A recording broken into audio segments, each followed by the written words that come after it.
Bismillahirrahmanirrahim. Assalamualaikum warahmatullahi wabarakatuh. Selamat siang, salam sejahtera bagi kita semuanya. Shalom, Om Swastiastu. Yang saya hormati Ibu Menteri Keuangan, Pak Mendagri, yang saya hormati para gubernur, bupati dan wali kota yang pada siang hari ini hadir. Saya ingin menyampaikan beberapa hal yang berkaitan dengan tantangan dan apa yang harus kita lakukan. Kita tahu semuanya bahwa dunia sekarang ini tidak sedang baik-baik saja. Saya sering mengatakan dunia sekarang semakin tidak jelas.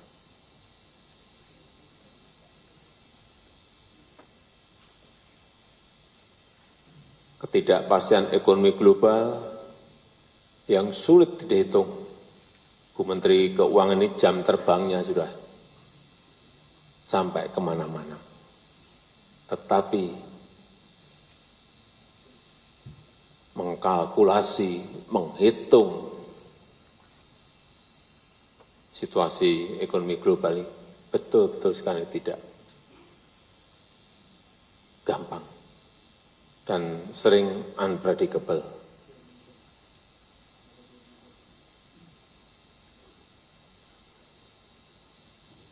Kenaikan suku bunga di Amerika misalnya, kelihatan yang menaikkan Amerika.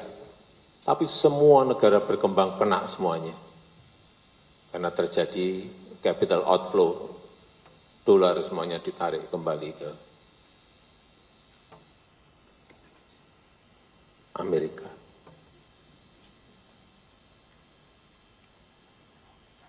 Yang pertama. Yang kedua, perubahan iklim. Dulu perubahan iklim banyak yang, nggak kelihatan barangnya. Sekarang sudah nyata kelihatan. Kekeringan di 7 provinsi dan beberapa negara yang akhirnya menurunkan produksi beras kita. Kita mau tutup dari impor, sekarang tidak semudah dulu mencari beras impor, tidak semudah dulu. 22 negara sudah stop dan mengurangi ekspornya. Karena mereka sendiri juga ingin menyelamatkan rakyatnya. Situasi seperti ini, Bapak Ibu semuanya harus ngerti, harus tahu bahwa dunia tidak sedang baik-baik saja.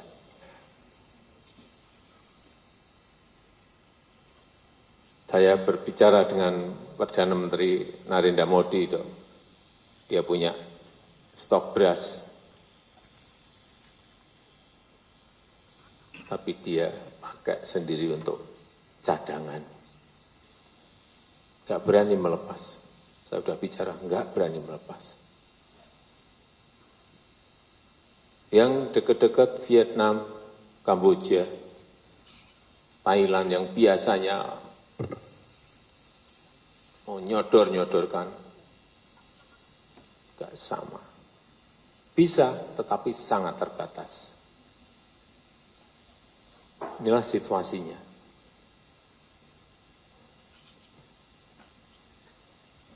Kemudian, perang.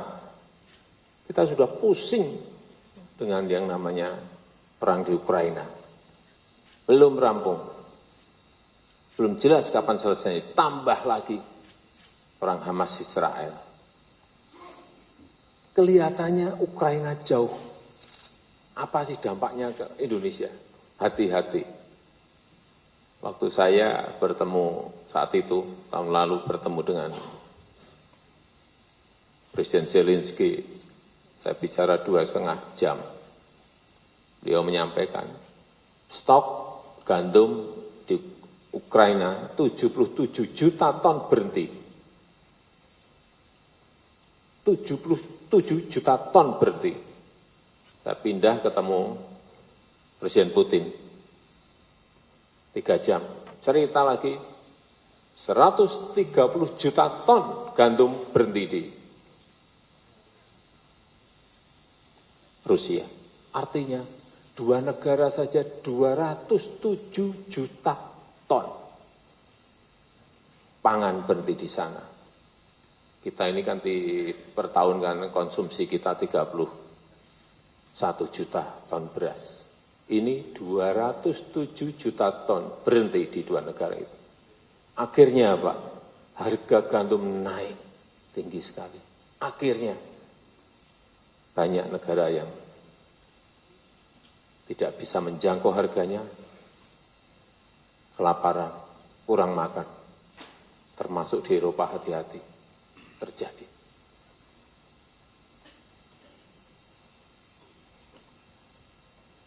Hal seperti ini yang Bapak, Ibu semuanya harus mengerti dan harus tahu. Ditambah lagi di Gaza, Hamas dan Israel. Kelihatannya perangnya jauh sekali, tapi hati-hati. Kalau perang ini meluas,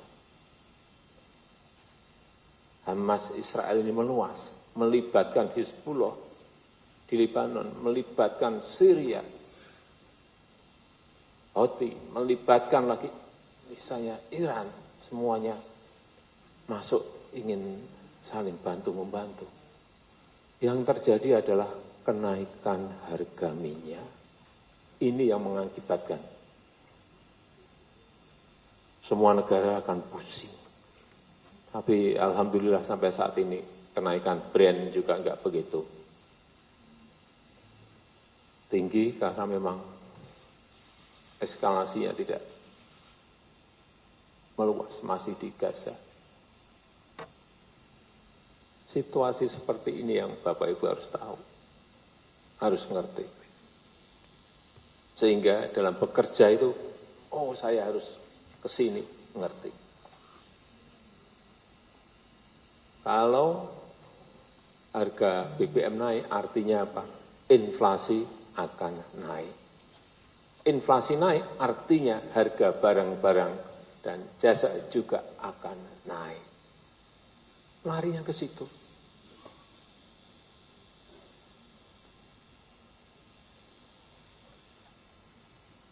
Kita sendiri 7 provinsi kena super El Nino, produksi turun. Inilah yang harus semuanya waspada dan tidak menganggap situasinya biasa-biasa saja. Hati-hati, saya cek terakhir, beras sudah naik 19,8%. Year to date. Kalau month to date, 2,5% naik. Hati-hati, kalau pemerintah daerah memiliki kemampuan segera intervensi agar inflasi untuk bahan pangan ini tidak semakin naik, harus dihentikan kalau ada hal-hal seperti itu. Oleh sebab itu yang namanya lihat pasar itu penting. Lihat pasar, lihat stoknya di kabupaten, di kota, di provinsi, cek, lihat. Jangan terjebak rutinitas sehari-hari, administrasi sehari-hari. Yang penting-penting itu kita harus cek terlebih dahulu, ini beres baru ngerjain administrasi.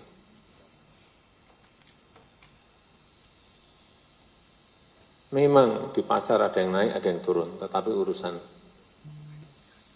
harga itu tolong betul-betul dikendalikan. Jaga pasokan, pantau harga, turun ke lapangan. Yang saya cek ini, karena saya selalu punya angka-angka, untuk provinsi inflasinya 1,1% sampai 3,5%, masih baik. Kabupaten hati-hati, 1,1% sampai 5,2%. Nah, yang sudah sampai 5 sampai 4 ini hati-hati. Kota 1,1 sampai 4,2, yang di atas 4 hati-hati.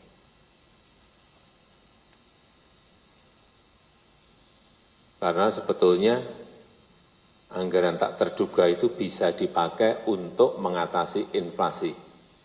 Betul Bu Menkyu, boleh. Pak Mendagri boleh. Payung hukumnya ada. Payung hukumnya sudah ada. Artinya saya menanyakan bahwa itu sudah ada payung hukumnya. Jangan ragu-ragu menggunakan anggaran tak terduga. Apabila yang namanya inflasi itu naik, apabila ada harga-harga itu naik secara drastis, segera gerojok pasokannya. Ini kadang-kadang ya supply dan demand. Demandnya tetap, supply-nya enggak ada. Carikan dong. Langsung ke pokoknya, ke tempat produksinya. Bawang merah misalnya, kok di kabupatenku kok naik. Cari langsung ke Brebes. Misalnya. Beras kok naik, cari stok di kabupaten yang memiliki surplus beras. Sehingga beras menjadi terkendali. Dengan menggunakan anggaran tak terduga. Yang di-cover apanya? Biaya transportasinya. Biaya transportasi tanggung oleh Pemda. Ya. Biar harganya sama dengan harga diproduksi.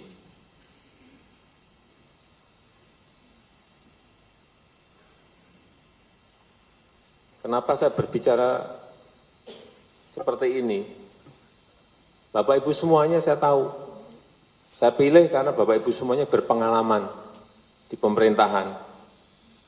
Dan Bapak Ibu juga tidak memiliki beban politik. Ya kan? Jadi gubernur, jadi wali kota, jadi bupati, nggak keluar ongkos. Seperti yang kalau itu yang berlaga di pilkada dulu, di pilgub, di pilwakot, di pil bupati. Artinya tanpa beban politik. Oleh sebab itu, saya berharap pertimbangan teknokratik dalam membuat policy itu lebih enak harusnya.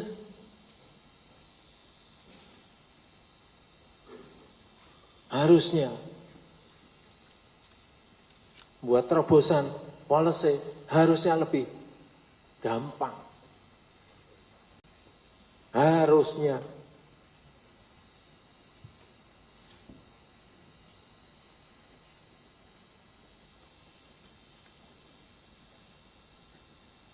Bapak Ibu bisa menentukan prioritasnya di sebelah mana. Kerja itu prioritas harus jelas dong. Jangan rutinitas saja. Orientasinya orientasi hasil. Prosedur itu mengikuti, tapi orientasi hasil. Dan lakukan terobosan-terobosan. Kerja fokus saja, udah urusan yang penting itu.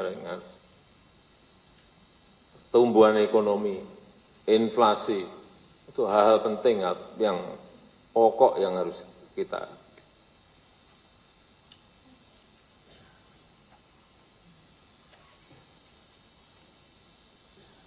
Oleh sebab itu, sekali lagi, yang pertama, saya ulang lagi, kendalikan inflasi. Jaga stabilitas harga barang-barang kebutuhan pokok utamanya. Pantau harga real di pasar, turun ke lapangan. Jika ada masalah, lakukan intervensi, seperti tadi saya sampaikan, subsidi angkutan, bisa dilakukan. Yang kedua, urusan dampak super El Nino bagi penurunan produksi komoditas utamanya bahan pokok di daerah Bapak Ibu semuanya. Betul-betul harus dilihat. Meskipun ini sudah mulai hujan, tetap saya perlu sampaikan waspadai potensi kebakaran. masih kecil segera selesaikan. Kalau kira-kira diperkirakan tidak mampu menyelesaikan, segera sampaikan ke BNPB pusat. Hati-hati mengenai ini. Yang ketiga, yang namanya pertumbuhan ekonomi itu sangat dipengaruhi oleh yang namanya investasi, yang namanya iklim investasi. Bantu investor, utamanya dalam pelayanan perizinan. Jangan sampai urusan izin sampai berbulan-bulan. Izin itu supaya Bapak Ibu tahu, di Uni Emirat Arab, nggak ada 30 menit jadi. Selesai. Tidak ada 30 menit sudah selesai, sudah jadi. Dan itu saya alami. Itu sudah 23 tahun. Saya investasi di sana, saya datang ke kantor perekonomian, datang menyerahkan syarat, Bapak pergi ke gedung sebelah, ke notariat, saya ke sana, tanda tangan. Di sana suruh balik lagi, Bapak balik lagi ke meja yang tadi Bapak datang, saya datang, izin sudah diberikan.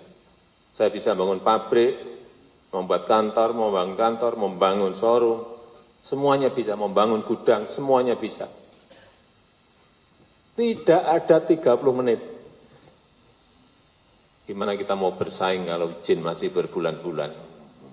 Meja ini, meja ini, meja ini, meja ini, meja ini. Seperti itu yang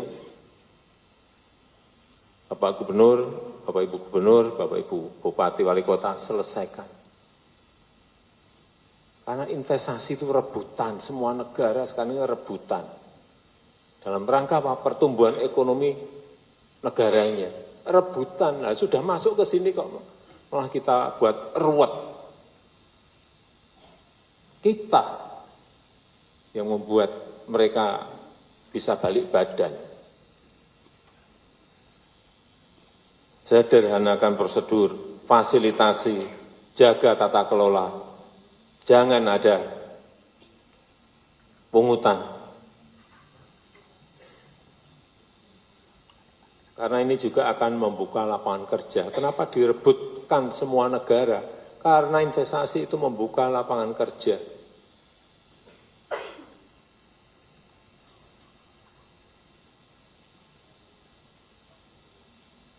Yang keempat, alokasikan untuk stimulus ekonomi dan bantuan sosial.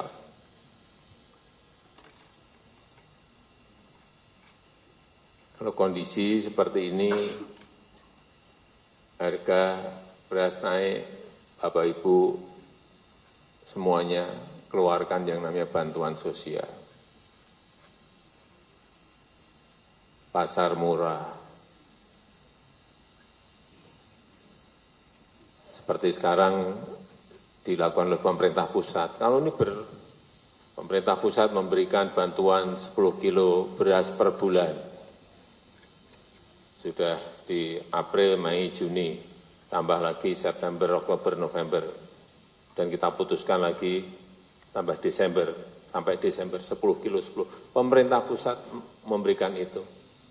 Pemerintah provinsi memberikan, mampunya berapa? 5 kilo, 5 kilo. Pemerintah kabupaten kota memberikan 5 kilo. Rampung. Kalau bareng-bareng seperti itu. Rakyat itu adem.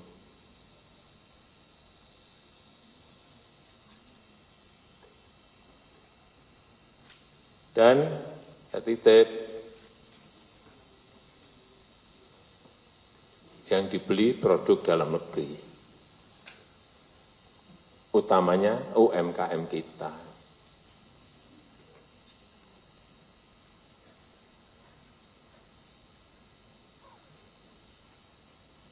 Yang kelima, dukung program prioritas pemerintah. Penurunan kemiskinan ekstrim, pemberantasan stunting, hilirisasi industri, berikan dukungan penuh pada program-program ini.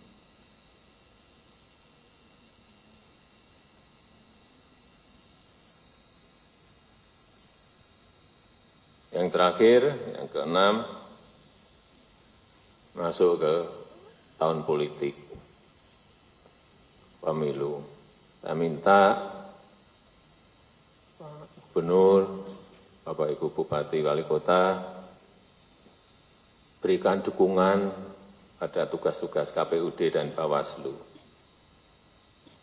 Tapi tidak mengintervensi apapun, membantu. Anggaran segera disegerakan. Dan juga saya minta jangan sampai memihak. Itu dilihat loh, hati-hati. Bapak Ibu dilihat. Mudah sekali kelihatan Bapak Ibu memihak atau enggak. Krik, udah. Dan juga pastikan ASN itu netral.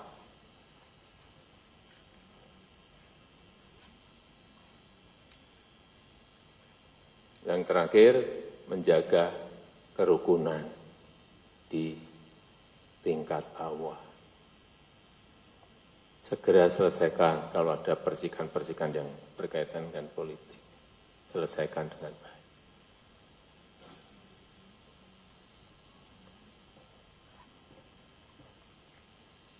Saya akan terus mengikuti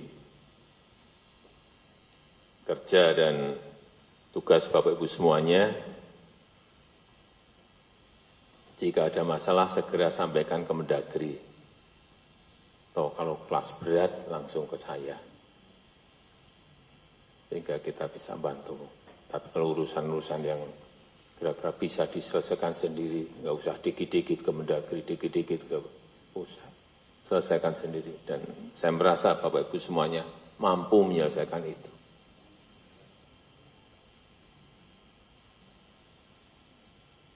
Pak Gubernur, Bupati, dan Wali Kota ini dievaluasi berapa bulan sekali sih evaluasinya? Bapak Ibu semuanya dievaluasikan setiap 3 bulan. Yang evaluasi Mendagri, tapi saya evaluasi saya harian. Begitu, jangan tepuk tangan, saya evaluasi harian itu hati-hati loh. Begitu Bapak, Ibu semuanya miring-miring, saya ganti setiap hari bisa. Itu hak prerogatif yang saya miliki. Tadi yang saya sampaikan tolong. Saya enggak minta banyak-banyak. Tolong diikuti. Saya rasa itu yang ingin saya sampaikan dalam kesempatan yang ini. Terima kasih. Wassalamualaikum warahmatullahi wabarakatuh.